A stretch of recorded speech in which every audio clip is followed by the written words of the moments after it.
పూర్వస్మృతి పొందిన కబంధుణ్ణి రాముడు అడుగుతాడు, కబంద, నీకు సీత జాడేమైనా తెలుసా? రావణుడు తీసుకుపోయాడని తెలిసింది.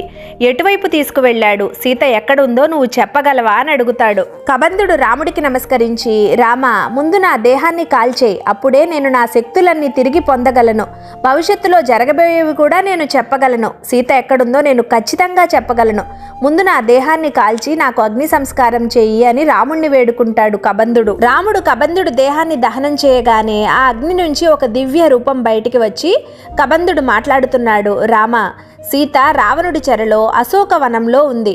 నువ్వు ఇటుగా దక్షిణ దిశగా వెళ్ళు. అక్కడ పంపా సరోవరం వస్తుంది. అక్కడ మతంగ మహర్షి ఆశ్రమం ఉంది. అక్కడ వారంతా నీ కోసం ఎదురు చూస్తున్నారు. శబరి నీ దర్శనం కోసం వేచి ఉంది. రామ, ఆ తర్వాత పంప దాటాక ఋష్యముఖ పర్వతం వస్తుంది. అక్కడ సూర్యపుత్రుడు సుగ్రీవుడు నిన్ను కలుస్తాడు.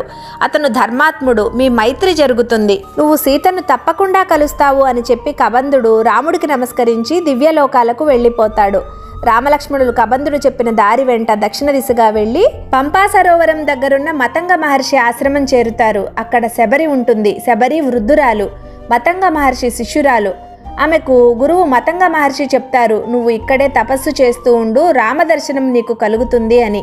అందుకనే రాముడు కోసం వేచి ఉంది ఈ శబరి. ఎంతో సంతోషంతో రామదర్శనం చేసుకున్న శబరి, రామ, ఈ అరణ్యాలలో లభించే కొన్ని రకాల పళ్ళు పదార్థాలు నీకోసం సిద్ధం చేసి ఉంచాను అంటుంది.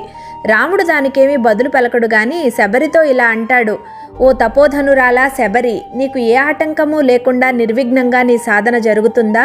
నీ సాధన వృద్ధి చెందుతూ ఉందా? క్రోధాన్ని జయించగలిగావా?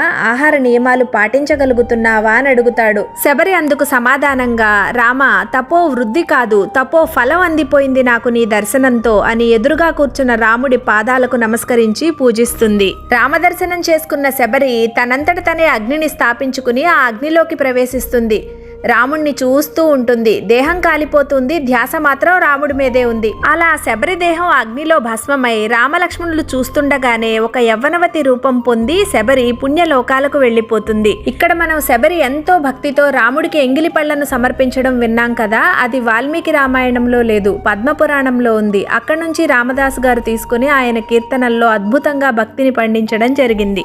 అక్కడి నుంచి రామలక్ష్మణులిద్దరూ పంపా సరోవరం దాటి ఋష్యముఖ పర్వతంపైనున్న సుగ్రీవుణ్ణి కలిసేందుకు బయలుదేరుతారు. ఇక్కడితో రామాయణంలోని అరణ్యకాండ సమాప్తం. జై శ్రీరామ్.